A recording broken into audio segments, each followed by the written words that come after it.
नमस्कार मेरे प्यारे विद्यार्थियों, मैं राहुल जायसवाल एक बार फिर से स्वागत और अभिनंदन करता हूं अपने YouTube चैनल पे।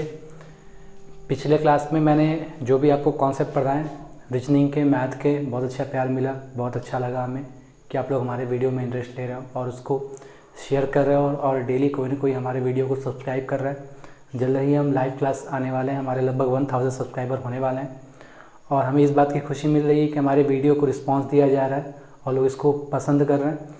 तो ये हमको मोटिवेट करता है कि हम आपको और अच्छे से अलग अलग अच्छे तरीके से नए नए कॉन्सेप्ट आपको देते रहें, जिससे सीख कर आप अपने लाइफ को आप अच्छे से एग्ज़ाम को क्रैक कर सको और आप असली मैथमेटिक्स को आप सीख सको। तो हम लोग पढ़ते हैं ज्योमेट्री का बहुत बेहतरीन कॉन्सेप्ट आज हम लोग स्टार्ट करने वाले हैं, जिसको बोलते हैं पॉलीगन, बहुभुज। ये हमारे ज्योमेट्री का बहुत बेहतरीन कॉन्सेप्ट है, क्योंकि ज्योमेट्री में हमारे लगभग 4 से 5 चैप्टर है, जिसमें रेखा तथा कोण हम लोगों ने पूरा पढ़ लिया, वृत्त के बारे में पढ़ लिया हम लोगों ने, तीसरा हम लोग त्रिभुज के बारे में केवल कॉन्सेप्ट सीखे हैं, इस चैप्टर के बाद हम लोग सीखेंगे, चौथा हम लोग को चतुर्भुज सीखना है और पांचवा हम लोग को ये आपका बहुभुज है।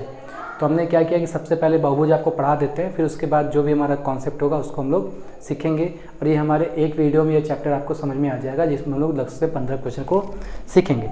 ये चैप्टर काफ़ी आसान है। तो बहुभुज में कुछ बातें आती हैं कि भाई बहुभुज का डेफिनेशंस क्या है। ये जो बोर्ड पे आपके सामने चीज़ें लिखी हुई हैं इसी के बारे में फोकस करेंगे और इसी चीज़ को सीखेंगे, चीज़ें कहाँ से आई, कैसे आई, और काफ़ी आपको हेल्प करने वाला है। और आप क्लास 8, 9, 10 के स्टूडेंट हो और कंपटीशन के स्टूडेंट हो तो भी आपको काफ़ी हेल्प करेगा। हर परीक्षाओं में क्वेश्चन पूछे जाते हैं। तो सबसे पहले हम बात करते हैं कि बहुभुज क्या होता है। बहुभुज का मतलब ये होता है कि जो 3 या 3 से ऐसी आकृति जिसकी भुजा 3 या 3 से ज़्यादा हो और वो बंद आकृति होती है। तो बहुभुज क्या होता है कि n भुजाओं द्वारा बनी बंद आकृति को हम लोग बहुभुज कहते हैं, और जो 3 या 3 से ज़्यादा हो। 3 या 3 से ज़्यादा होने का मतलब त्रिभुज, चतुर्भुज, जो आपका पंचभुज, षष्ठभुज आता है, इसको हम लोग क्या बोलते हैं, बहुभुज बोलते हैं। और बहुभुज की प्रोबेबिलिटी, बहुभुज का जो कंडीशन ये है कि यह आपका क्लोज्ड फिगर होना चाहिए। तो सबसे पहले हम लोग पढ़ते हैं उत्तल बहुभुज के बारे में, कॉन्वेक्स पॉलीगन के बारे में पढ़ते हैं। ऐसा पॉलीगन जिसके सभी साइड के जो एंगल होते हैं 180 से छोटे होने चाहिए, तो उसको बोलते हैं हम लोग उत्तल बहुभुज बोलते हैं। 180 से छोटा होना चाहिए। अवतल बहुभुज के बारे में हम लोग पढ़ाई करते हैं। तो अवतल बहुभुज एक ऐसा पॉलीगन होता है जिसकी जो साइड का जो एंगल हो, किसी एक या सभी साइड का जो एंगल होता है, अगर 180 से ज़्यादा हो गया तो हमारा अवतल बहुभुज हो जाता है। वो देखने से समझ में आ जाता है। ये बस डेफिनेशन की जानकारी तो रखिए। हम लोग जो मैथ में पढ़ने जा रहे हैं, उत्तल अवतल के बारे में चीज़ें नहीं पूछी जाती है, रेगुलर पॉलीगन के बारे में पूछी जाती है। समबाहु बहुभुज, समबाहु बहुभुज का मतलब ये है कि ऐसा पॉलीगन जिसकी सभी साइड आपस में क्या हो, बराबर हो। जैसे त्रिभुज के बारे में बात की जाए तो वो समबाहु त्रिभुज लिया जाएगा, चतुर्भुज के बारे में बात की जाए तो वो समचतुर्भुज होगा, पंचभुज के बारे में बात की जाए पेंटागन तो रेगुलर पेंटागन होगा। रेगुलर का मतलब ये होता है, यहाँ जो वर्ड रेगुलर दिया हुआ है, रेगुलर का मतलब ये है कि सबकी साइड क्या होगी, इक्वल होगी। ऐसा पॉलीगन चाहे वो 3, 4, 5, 6, 7 भुजा वाला हो, अगर उसकी साइड इक्वल है तो उसको हम लोग बोलते हैं रेगुलर पॉलीगन। उसके बाद हम लोग आइए, ये चीज़ें हम लोगों ने डेफिनेशन सीखा। अब हम लोग प्यारे बच्चों उसके बाद हम लोग कुछ और सीखते हैं, इसके बारे में और डिटेल जानते हैं। ठीक, तो पहला मेरा कॉन्सेप्ट ये है कि आप लोग क्लास 5 से लेके पूरा 10 तक पढ़े होंगे कि किसी भी बहुभुज का अंतःकोण, इंटीरियर एंगल और एक्सटीरियर एंगल का सम क्या होता है, 180 डिग्री होता है। एग्जाम्पल के तौर पे हम एक चीज़ को यहाँ पर समझाते हैं। मान लो ये त्रिभुज है और ये मैंने बाहर कर दिया है। अगर ये आपका 150 डिग्री है तो यह आपका एक्सटीरियर एंगल है। तो अगर इंटीरियर के बारे में पूछे तो आप देखो इसका आंसर क्या होगा, 30 हो जाएगा। It means sum of exterior angle and interior angle is equal to 180 degree होता है। यह आपको याद होना बहुत ज़रूरी है और यह आपका बहुत ज़्यादा इंपॉर्टेंट कॉन्सेप्ट है। इस चैप्टर में ढेर सारे फॉर्मूला नहीं है, हम हर बेसिक फॉर्मूले को स्टेप बाय स्टेप समझाते हैं। इसके बाद हमारा सेकेंड क्वेश्चन आता है कि अगर एन साइडेड रेगुलर पॉलीगन है, ठीक, तो अगर उसका हमें एक्सटीरियर एंगल निकालना है तो 360 में उसके साइड से डिवाइड कर देंगे तो हमको मिल जाएगा कि उसका एक्सटीरियर एंगल कितना होगा। जैसे समबाहु त्रिभुज, आप देखो समबाहु त्रिभुज में 3 साइड होते हैं, ये सभी साइड आपस में क्या है, बराबर है। अगर हमको बहिष्कोण निकालना हो डायरेक्ट तो आप क्या करो, 360 इसमें 3 भुजा है, 3 से डिवाइड करो, देखो कितना आएगा, 120 डिग्री। और समबाहु त्रिभुज में आप जानते हो कि अंतःकोण कितना होता है, 60 डिग्री होता है और इस नियम का आप यूज करोगे तो बाहर वाला कितना हो जाएगा 120 डिग्री। हर चीज़ों को एक दूसरे से रिलेट करके मैं आपको बता रहा हूँ। ध्यान दीजिएगा कि जो बहिष्कोण होता है वो 360/n कर देते हैं, मतलब 360 में नंबर ऑफ साइड से हम भाग दे देंगे तो हमें पता चल जाएगा कि उसका एक्सटीरियर एंगल कितना है।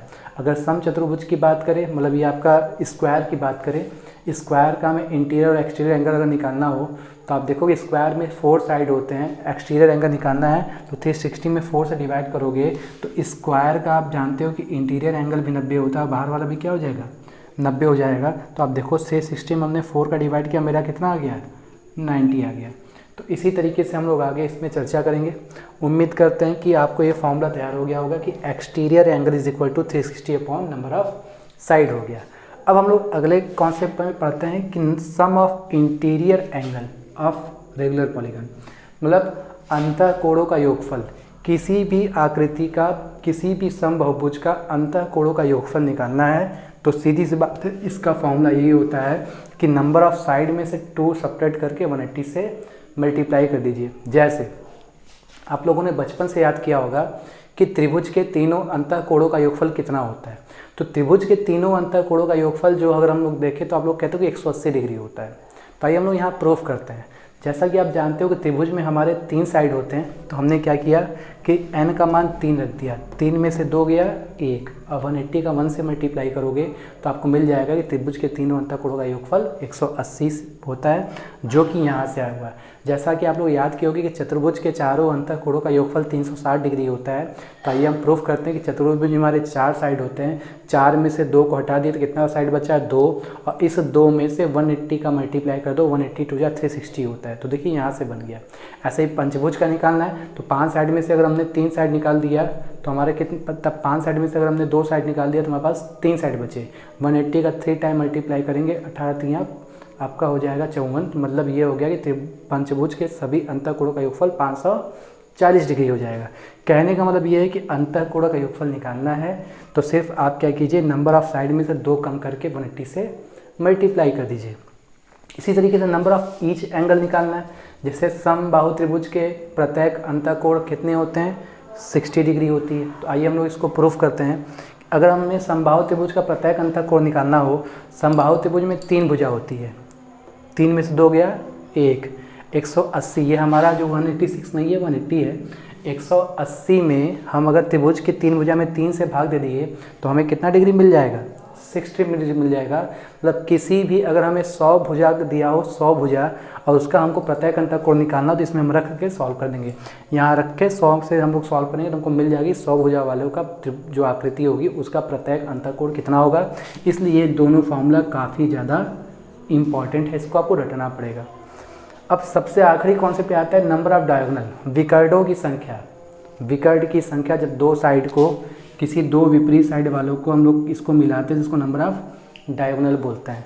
तो विकर्णों की संख्या का जो फॉर्मूला होता है n(n-3/2 होता है। जैसे अगर आपसे बात की जाए कि त्रिभुज के कितने विकर्ण होते हैं, त्रिभुज के विकर्ण नहीं बनते, त्रिभुज के 0 विकर्ण होते हैं। इसको सिद्ध कैसे करते हैं, इसी फॉर्मूला में त्रिभुज में 3 भुजा होता है तो यहाँ n का मान 3 रख दोगे, 3 में से 3 क्या 0, इसका नाम नंबर ऑफ डायगोनल्स आपके जो ट्राइंगल के होते हैं वो हमारे 0 हो जाते हैं।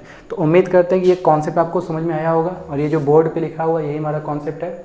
हम लोग अब क्या करते हैं कि सारे साइड लिखेंगे, सारे एंगल लिखेंगे, हर चीज़ को हम लोग निकालना सीखते हैं। अब हम लोग क्या करेंगे, ये जो कॉन्सेप्ट पढ़े हैं इस कॉन्सेप्ट का हम लोग डिटेल स्टडी करते हैं। आइए देखते हैं।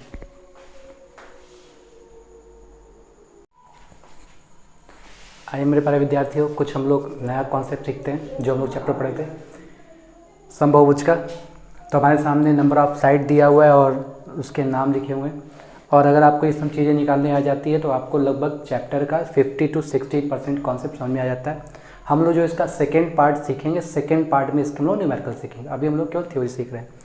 तो जैसा कि हम लोग फॉर्मूला सीखे हैं कि सम ऑफ इंटीरियर एंगल निकालना है तो 1/n-2 × 180 होता है।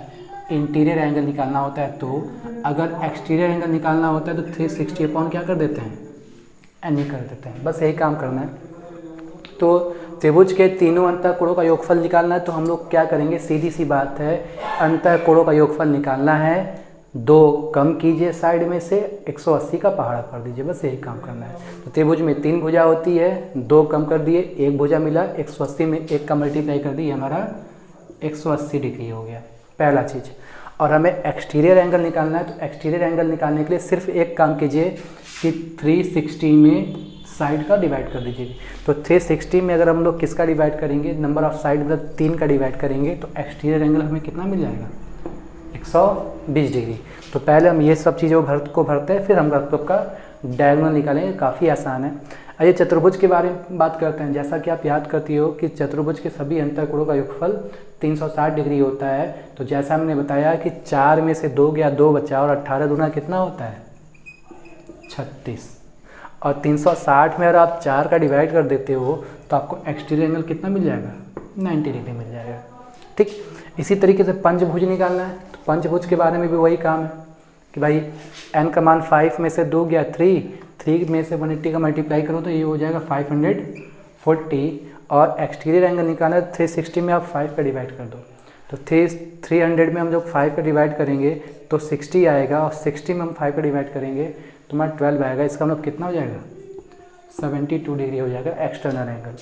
आइए हम षष्ठभुज की बात करते हैं। तो 6 में से 2 गया 4, 18 चौक 72, मतलब 720 डिग्री हो जाएगी। और 360 में 6 का भाग दोगे तो हमें कितना डिग्री मिलेगा, 60 डिग्री। ऐसे ही सप्तभुज की बात करें तो 7 में से 2 गया 5, 180 में से आप 5 का मल्टीप्लाई करोगे तो आएगा कितना, 900। और 360 में 7 का डिवाइड करोगे तो ये आपका डेसिमल में आएगा। इसको इसी हाल पे छोड़ देते हैं। तो अगर हम अष्टभुज के बारे में पता लगानी है, अष्टभुज तो 8 में से 2 गया 6, 18 का 6 से मल्टीप्लाई करें तो 1080 मिल जाएगा। और हमें निकालना है तो 360 में हम लोग क्या करते हैं, 8 का डिवाइड करते हैं। इसका भी आंसर लगभग डेसिमल में आएगा, जो भी होगा अपने इसको सॉल्व कर लेते हैं। इसी तरीके से नवभुज के बारे में बात करें तो 9 में से 2 गया 7, 18 7 126 होता है, तो 1260 हो जाएगा। 10 भुज के बारे में बात करना है, 10 में से 2 गया 8, 180 में 8 का मल्टीप्लाई कर दिए, कितना हो गया जी, 1440। ऐसे 9 भुज निकालना है तो 360 में 9 का डिवाइड कर दिए। 9 भुज का बहिष्कोण निकालना है तो आपका ये 40 डिग्री हो जाएगा। इसी तरीके से 10 भुज का बहिष्कोण निकालना है, 360 में 10 का डिवाइड करेंगे तो हमारा 36 डिग्री हो जाएगा। तो आइए हम लोग डायगोनल के बारे में सीखते हैं। डायगोनल का फॉर्मूला हमने यही सीखा था, n-3/2। ठीक, तो त्रिभुज में n का मान 3 रखोगे तो 3 में से 3 गया 0। त्रिभुज में नंबर ऑफ डायगोनल नहीं होता है। चतुर्भुज की बात की जाए तो 4 में से 3 गया 1 और 4 का आधा 2। चतुर्भुज में 2 ही डायगोनल होता है, एक ऐसे और एक ऐसे। इस फॉर्मूले को दिए 4 में से 3 गया 1 और 4 का आधा 2, इसका मतलब इसमें 2 डायगोनल हो जाएगा। पंचभुज के बारे में बात किए तो 5 में से 3 गया 2, 5 में से 3 गया 2, 2 से 2 गया तो कितना बच जाएगा हमारा, 5 हो जाएगा। षष्ठभुज के बारे में बात करें तो 6 में से 3 गया 3, 6 का आधा 3, 3 तरीके कितना हो गया 9। सारा एकदम आसान है, बस फॉर्मूला रखना होता है। हमें सप्तभुज का निकालना है। 7 में से 3 गया 4, 4 का आधा देखोगे 2 और 7 दूनी के ये हो जाएगा हमारा 14। अष्टभुज का निकालना है तो 8 का आधा 4, 8 में से 3 गया 5 है ना, 4 बचे 20। अष्टभुज में 20 मिल जाएगा। नवभुज का निकालना है तो 9 में से 3 गया 6, 6 का आधा 3 और 9 तरीक 27। 10 भुज का निकालना है, 10 का आधा 5 और 10 में से 3 गया 7, 7 पंजे 35 हो जाएगा।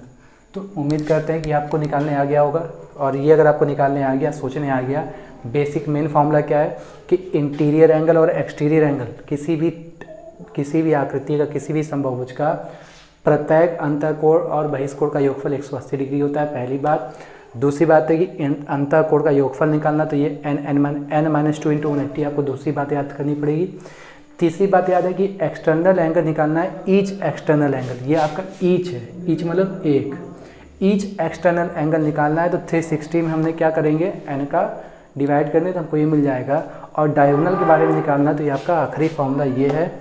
और एक बात मैं आपको बता दूं कि किसी भी आकृति का, चाहे वो 1000 भुजा वाला हो, सम ऑफ एक्सटर्नल एंगल हमेशा 360 होता है। आप लोग को क्लास 2-3 से ही याद करवाया जाता होगा। किसी भी आकृति का एक्सटर्नल एंगल का जो सम होता है वो हमेशा 360 डिग्री होती है, ये आपको याद पता होगा। तो 4 से 5 कॉन्सेप्ट जो मैंने बताया उसका इस्तेमाल मैंने बताया, अभी मैं आपको सिर्फ थ्योरी बता रहा हूँ। अगला जो मेरा लेक्चर 2 होगा, उस लेक्चर 2 में हम लोग क्या करेंगे, इसके सारे न्यूमेरिकल सॉल्व करेंगे। तो आज के लिए बस इतना ही है, अगले लेक्चर में हम लोग उसको सीखेंगे। तो बहुत बहुत थैंक यू। हमारे वीडियो को आप लाइक कीजिए, सब्सक्राइब कीजिए, अधिक से अधिक लोगों को शेयर कीजिए। क्लास 6 से लेकर क्लास 12 तक के बच्चों के लिए काफ़ी हेल्पफुल है, और जो बच्चे कॉम्पिटिशन की तैयारी कर रहे हैं, चाहे वो लेखपाल हो चाहे यूपीएसआई हो, हर परीक्षा के लिए काफ़ी इंपॉर्टेंट है। धन्यवाद।